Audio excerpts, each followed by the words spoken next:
and more weapon skill. Apply. Let's actually skill these up first. There's more strength, and there's more intelligence. We're working towards Mordheim knowledge. That's par for the course for pretty much everyone. Strength, weapon skill.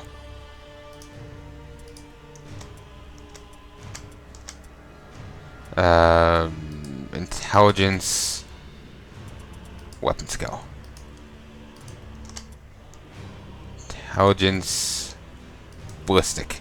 Wait. Intelligence, double accuracy. Because I think that's actually holds a benefit. Double accuracy. No, actually it doesn't.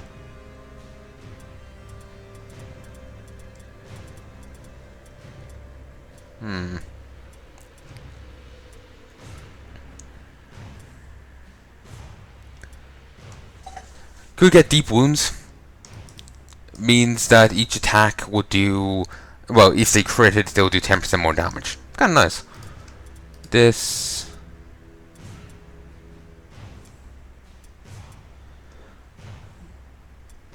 Armor break seems kinda nice. Nah, I don't think. Not sure if there's anything better here in accuracy, other than an increased crit chance, but that is only 1%. Then again, that would make it 21% with Vital Strike, Vital Shot.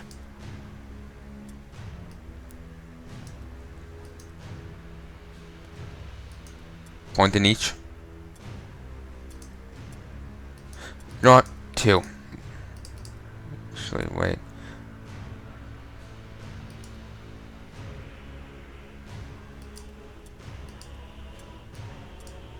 There we go. It's tempting to go at double accuracy. You know what? Fuck it, I will. Radical freedom.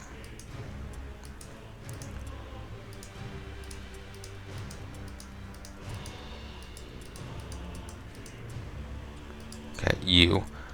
An extra point of strength. And 2 weapon skill. You get an extra point of, no, not strength. You get a point of agility and accuracy.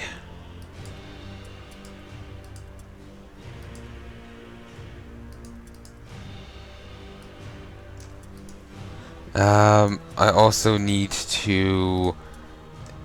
Which one to use better? I'll give to you. Bow.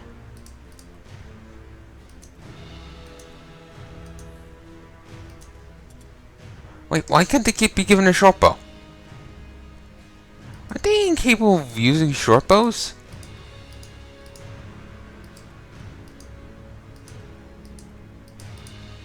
I think they can't use short bows.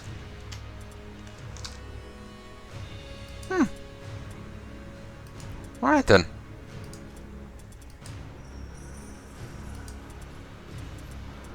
Okay, let's have another look. Mace, shield, halberd, great axe, spear, shield. Okay, let's just go switch out the other guy's mace, spear to a mace, and we'll go from there.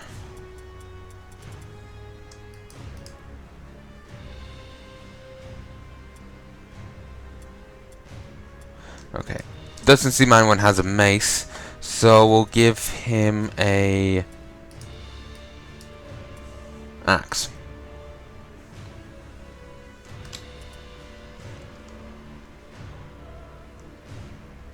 Campaign, Mordheim, mace. Yeah, everything seems fine. Just need to be careful. In my talks with refugees from the city, I have heard tales that the fonts within Sigmar's temple possess miraculous properties. It is said that the divine power of Sigmar himself endowed that empowers the faithful and repulses the corrupt. Before the comet struck Mordheim, the priests would fill sacred vessels with water from the fonts and bestow them upon those they deemed pious and worthy. The waters were said to be endowed with wondrous healing properties for those who kept faith. The priests are gone now. Indeed, the temple itself is in shambles. Scouting the place, I have discovered abominable cultists and monsters defiling what remains. They smash the statues of saints and martyrs, scrawl obscene sigils and texts upon the walls. I cannot say whether the power of Sigmar lingers in a place that has been so loathsomely abused. But if we would still seek the god's blessing, I think we must move before the desecration is complete. Others have tried to save the temple. I have seen the bodies of several sisters of Sigmar strewn about the sanctuary, killed by the depraved cultists. I believe the sisters intended to draw upon the holy water, for some of them bear sacred vials, as the refugees describe. If we are to make use of the fonts, we must gather these vials from the fallen sisters. Be on the watch for a sacred relic that was hidden within the temple. If it is still here, it would be of great interest to the Sigmarite priesthood. If it can be recovered, it represents a treasure more precious than even Wordstone. Find it, for we cannot abandon it to the corrupt creatures that prowl the ruins. So yeah, this sounds this is gonna be exciting. I'm sorry, just I love story missions. They're always so interesting. Everything's fine down here, and the mic is unmuted. I muted myself for a moment. That's fine. The mic is fine. And I'm recording. Recording locally. Everything's ticking up. All is well. Let us continue, shall we? A new round has started. Ooh, sorry. It's just my positioning, so everyone's going skyways. That is disgusting. Someone should clean that down. Alright. No, it's kind of daytimey. Alright. Christ. Alright, let's see. Plenty of weird stone around here. Well, there's a bit. Culted possessed. Alright. Bit of weird stone. Random scavenge points. I need to gather as much weird stone as possible because whatchamacallit, the boss man wants weird stone. So, well, I gotta give it to him. The way in is over there. Wonder if there's an alternate route. Okay, there's a shard. Well, fragment. Shards are bigger. There's a shard. There appears to actually be a quest-related thing over there. But I'm not sure if it's relevant to me. Here, I gotta stop for relevant yet. I have to get the empty blessed vials first. Here, I've gotta stop for a second. BRB. Hello, folks, and I'm back. I just remembered what a stupid thing I saw earlier. Well, a really stupid thing I saw earlier. Some woman was tweeting. Apparently her 8-year-old asked, "Mommy, is Trump gonna be as bad as Caesar was?" Yeah, I doubt their 8-year-old asked that. Oh, it's 7. No, it was 8. It was 8. But anyway. Their 8-year-old asked this. Their incredibly woke 8-year-old. To use their lingo. For those who don't know, by Caesar, it was more than likely in reference to Julius Caesar, the guy with which the rest were named after. That was like Caesar became a title. So I remember someone claiming that, you know, TSAR, that Russian title, was like a, you know, name migration of the Caesar title. Like the word changed, but that was the origin of it. It was just basically a Russian word for Caesar or whatever. And that word, his type, that migrated to 2 other countries as well. One of them may or may not have been the Roman Empire. I don't know. Same country, but I can't remember the phrasing. Nor do I remember the other countries. So, for all I know, one of them could have, been a title on the moon with, with their cheese crown. Let me make sure things are fine. But anyway, yeah, they'd spelled to like Julius Caesar, so that's the Caesar. Well, they spelled Caesar as in the same way as Julius Caesar, so I doubt they meant the Tsar in Russia.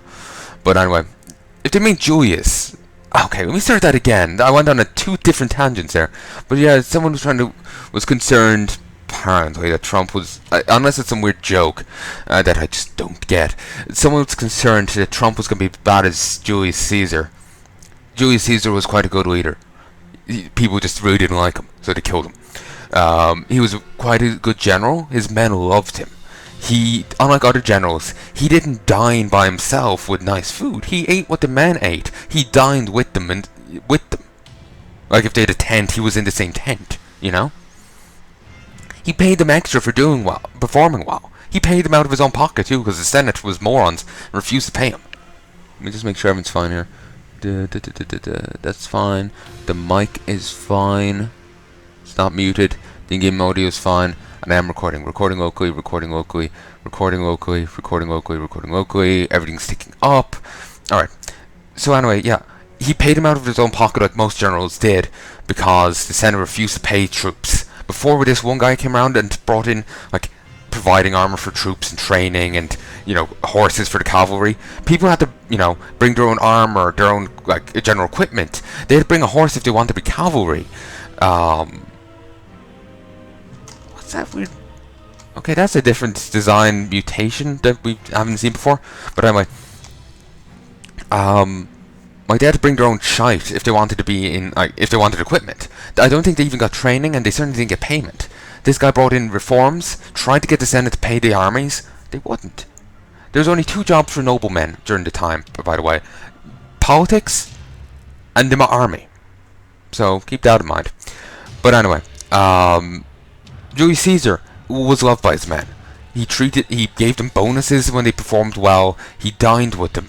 He was like, this is my phrasing, but just how it ends up seeming to me, it was like he was one of the guys kind of thing, He wasn't some general looking down at them. He was in it with them. I performed like either hard labor or participated in fighting, even though he actually didn't have the build for it, and actually suffered from a medical ailment. I think he had fits of epilepsy or something. Well, he had like seizures or something. I'm not entirely sure, to be perfectly honest, but he had like some physical ailment that made it, combat not or heavy labor not his best point, but he still, did it with them. I can't exactly remember what ailment he had. It's a vague recollection that he had some ailment. What? I don't know. I think it was seizures or something along those lines. But for all I know, he could randomly start bellowing out, Sharon, and just for hours on end. You never know. Probably not, but you never know. But anyway, he was quite a good general, loved by his men. He swapped quite well between being a general and being a leader of a place. He had great plans. The calendar we use now, or maybe it was meant to be we used for hundreds of years for switching or something. I think it was this calendar we still use was the one he created with a few additions. I think I remember hearing that from my classics teacher. I just hope I was paying attention right. But yeah, it's apparently we're using the calendar he designed with only a few additions from a pope, and that was like leap years. He was he had also great plans that he never got to carry out. Like, he was going to fix up a river so they could use it as a port. Nowadays, it's just silted over and useless. I guess after him, no one either tried or they tried and failed. It didn't really go into it too much. Apparently, the river was too fast for ships to go there and dock. So he was going to fix it up so they could, or something. Or maybe it was some other issue. but he got assassinated before he could follow out most of his plans. People had a habit of, oh, you're Caesar, you're so great, you stab him in the fucking back. They had a habit of, if you didn't get that little dramatization there, saying he was great, then using that to get pissed off at him when he thought he was great. They would cheer on his ideas, then hate him for it. They were very weird people. One of his assassins was actually his son. When his son found out, he committed suicide. It was, et tu Brutus. You too, Brutus. I'm probably butchering the Latin, but you know that famous quote?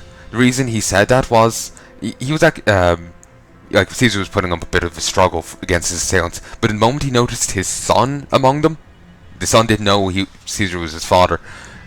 Caesar just kind of gave up and succumbed, apparently. The story goes. And they're also actually, I know I'm just ranting here at historical things, but I love classics. It's really interesting. Brutus, sorry, not Brutus, Mark Antony was actually like a bit of a boxer. So the assassins were actually worried about him being in the room. They had to keep him out of it and a bit away. I presume a bit away. Assassinations like this are typically not quiet. So presumably they kept him a bit away so he didn't just like punch his way into a wall or something. Making him sound like the Incredible Hulk here, but apparently he was a threat to, 10 assassins? So he's pretty burly.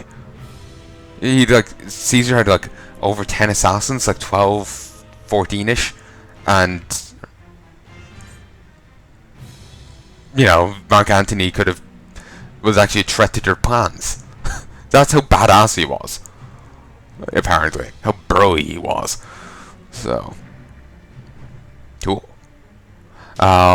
He's saying Mark Antony, I presume that was involved with Cleopatra later on. But anyway, long story short, yeah, Caesar was a good leader. It's weird that she's using him as a, an example of an evil leader, Like I said in my tweet, if Trump's as bad as Caesar, we'd be doing pretty well. Caesar didn't really get to do much, but he didn't really do much bad either. He had great plans that he never got to carry out because he was murdered. And he was also pretty goddamn smart. So, yeah. Long story short, people be wackio. Oh, actually, could I say one side point before I continue? I just like to focus on one thing at a time. Sometimes, if I'm making a big point, I get easily distracted with the game. The person claiming Caesar was a bad leader and whatnot was a progressive, as far as I know. I can see why they named themselves as such, but it also kind of annoys me, and probably part of the reason why they named themselves as such. Say if they ever fuck up. It's like, imagine there's a law, and in it legalizes, in fact, demands the mincing of homeless people into food. And it's called the Happy Sunshine Fun Law. And you argue against the Happy Sunshine Fun Law. People think you're against Happy Sunshine Fun, not Hobo Meal or Hobo Bar. It's same with the progressive thing. You have a nice name to it, and you can fuck up, and people think because of the nice name you must be great. It's irritating. Or at least it makes you sound worse. At least from the start. It's irritating. I can see why they do it. It's certainly a good idea if you're more devious. But, it's annoying. At the same time.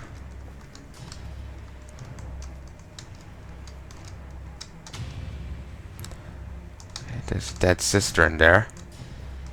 Ooh, that's new. And concerning. Let's not walk over that.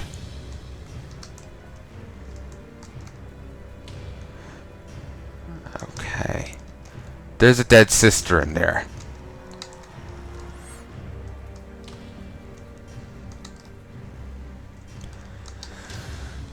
Okay, I'm going to grab this weird stone. It's only a fragment, but I honestly need every little bit I can get right now. Not sure, I can't remember if after these you get the chance to loot the battlefield. So I'm going to do as much as I can now. And annoyingly, I got one of the worst debuffs there. It's -2 movement range.